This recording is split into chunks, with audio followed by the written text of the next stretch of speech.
All right, so your first piece of elbow love is going to be rotations.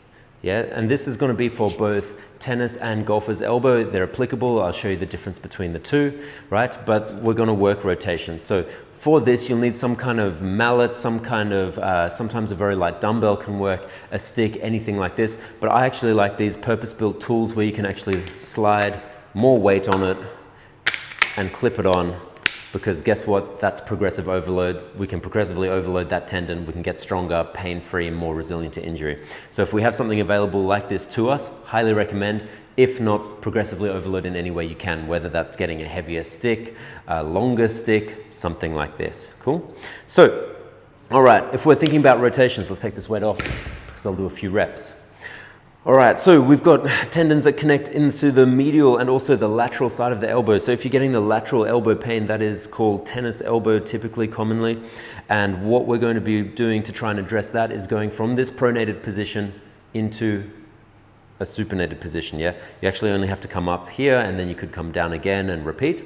Now for golfers, it's actually the opposite. We're going from a supinated position, which just means palms up, yeah, to a pronated position. So supinated, turning in. That's if you're getting that pain on the inside or that lateral side of the elbow, yeah? And this is obviously only, of course, part of addressing the issue. There's also elbow love 2. Check that one out as well. Okay, so we know that if you have tennis elbow, we want to go from in to out. If you have golfers, you can go out to in. Or if you just want to be proactive, you can actually just do both, right? But say you have some really acute pain right now, what you probably want to do is just isolate it, and you can also start with isometrics. So what that means, say I've got, you know, this golfer's elbow going on, maybe I can just get the weight into position and I'm going to hold here isometrically for 20 to 30 seconds, yeah? Isometrics have been found to be a great way to help alleviate acute pain, yeah? As we get strong enough, potentially then we can work eccentrics. So we could hold the equipment upright and slowly resist gravity as we fall out to the side. This is for the inside elbow pain.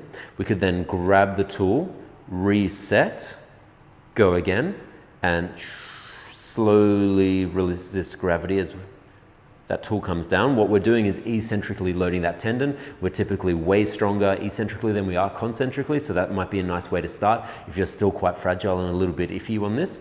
Alternatively, if you are already strong enough and it's just a little bit of discomfort and this doesn't aggravate it or make it worse in any way, then you can already work on concentric and eccentric together in this. And like I said, because you're here, you might as well go all the way to the other side and work on those supinators as well, yeah, for that tennis elbow.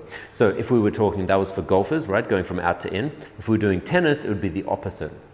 So it would be actually working from this position here and turning out like so, yeah? And we can do this in the exact same way. So we could start by having assistance with the other hand and just do isometrics here, if that's all we can do. We can also eccentrically lower, so slowly letting the tool fall in, grabbing it, assistance to come out, reset, and go again. And then as we get stronger and stronger, we can then start to concentrically work that as well. And like I said, why not go the full arc and hit that lateral side of the elbow as well, yeah? And again, the beautiful thing about this is the progressive overload, because you want to do a little bit more over time to make those tendons even more resilient. So that is elbow love 1.